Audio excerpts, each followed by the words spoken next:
I've been disappointed because we asked the question, does a MILF have to be a mother? And I told you, class, that no.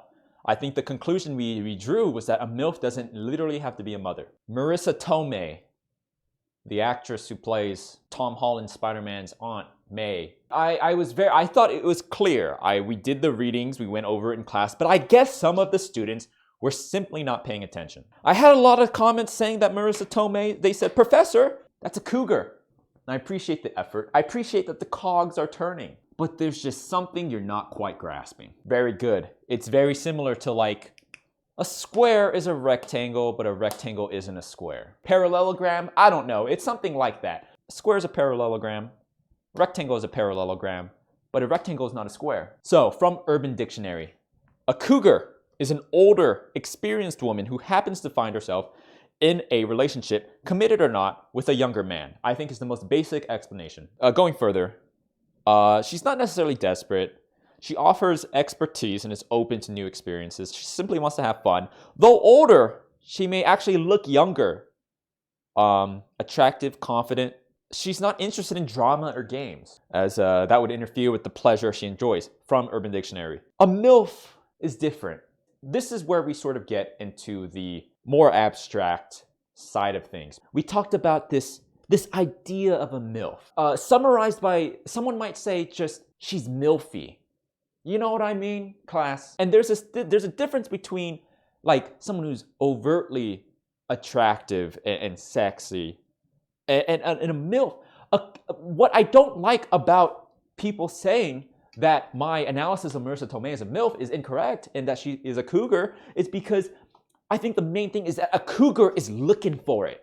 Like the animal that it references, the cougar's on the hunt. The cougar is in the jungle. It's hunting for the prey, the younger male. But a MILF is subdued behind this veneer of maturity and caringness. It's almost like a forbidden fruit type thing, right? Like, oh, that's naughty. That's you know, that's not allowed. But a cougar is on the hunt. And that's a distinction. And not only a motherly figure, because you know it's very obvious that an aunt is definitely a proxy for a motherly figure, but just motherly vibes. You can have a feeling. And part of that motherliness is not like, oh, I'm gonna fuck you. Too aggressive. That's a cougar. MILF is different. I hope we cleared it up. I really don't want to see some misinterpretations of MILFiness.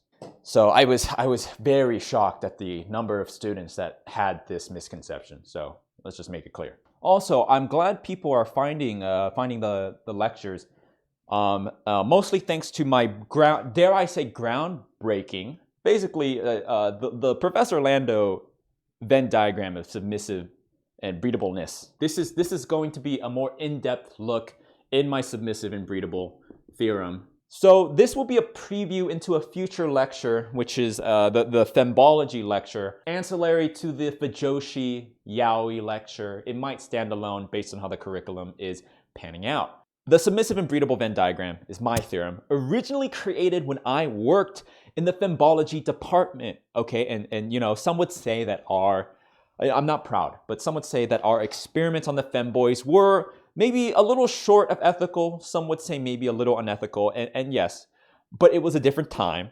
And yes, reflecting back, I can say that I do regret some of the things we did to those femboys, but society was able to progress. And I think that's what's important here. For the sake of humans, seeing their potential maximized, sacrifices must unfortunately be made, and some of the femboys were lost. But part of those advancements is that I was able to come up with this theorem. So here we have submissive. Here we have breedable. You can see right here where they cross. This cross section is known. This is the bussy. This is the bussy where submissive and breedable meet. There's more to the theorem. You can introduce additional layers to it. And we'll just do one example right here. What's the point of a theorem if it's not applicable, if there aren't applications of it in real life? So an example of the submissive and breedable Venn diagram, you can start to apply things. Here, what do we have here? If you add French classical music to the submissive and breedable Venn diagram, we get another section right here. You see that? right there. And what do we get? Debussy. Claude Debussy, to be exact. The French Impressionist composer, Debussy. French Impressionist composer. Though he would not admit to himself to be an Impressionist composer, he very much disliked that term. But again, submissive, breedable, Bussy. Submissive, breedable French classical music, Debussy. We talk about applications, and I'm very happy that some academics have been able to apply my work. Here, Professor Lando. Me, submissive and breedable meet in the crossover with Professor Lando up here. This is where the Profussy is. Submissive and breedable. That's where the Bussy is. Submissive, breedable French classical music, Debussy, French Impressionist composer. Submissive, breedable Professor Lando, Profussy. Looking like Shang-Chi in the Ten Rings now. Deeply turned on. Could you explain why? It's probably the sweater vest. Probably. Yeah, Shang-Chi in the Ten Rings. Shang-Chi in the 10 Bussies. I'm Shang-Chi. I do have my pre-planned curriculums for the semester. But if you want to see Professor Lando to cover a topic, perhaps give a full lecture on something, a topic that, you know, I maybe don't have pre-planned, but you have something, go ahead and let Professor Lando know.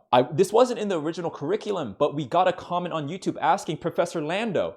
They asked, can you do a lecture on Omegaverse? And I was like, yes, I can do a lecture on Omegaverse. And if you guys don't know what Omegaverse is, that's okay, because Professor Lando will be covering that. We are the Ligma University Cat Boys. Nya. Let me hear you, Nya. That's right. Ligma U! Nya! Can I transfer to Sugma State, or is it too late? The cheer uniforms. The cheer uniforms with the cattail plug. What? Okay, so Baps, that's the thing. Ligma University's cheerleaders are all femboys, are all boys, because I know, you know, some people say it's a little outdated, right? The barriers. But it's just tradition. When they're out on the, when our player, okay, hold on, let me think. When our players are out on the field and they're bringing home the gold for Ligma U against our rivals at Sugma State, they look over and see the femboy cheerleaders we got, you know, it pushes them just a little further beyond. Get a little bit more of that test flowing, and they can just get that dub for Ligma U. Okay, I don't know if that was right, let me demonstrate. Let me get the school colors. Here at Ligma U, we bleed orange and blue. And it's actually strategic. It's a strategic thing to give us an edge during the games, because when they, what does this look like? The neuron activation from, it's strategy. Whatever we can do to get ahead. Whatever we can do to get ahead. And this is how Ligma University sports stays ahead of the curve. Dirt slurper, volunteer to clean the tail plugs.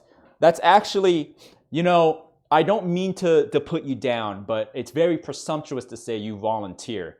The tail plug cleaner is actually a very sought after position here at Ligma University. And you actually have to submit an application to the student union, and they go through thousands of applications. But I do appreciate the enthusiasm. And again, sorry, I don't mean to put you down, but that is how it works.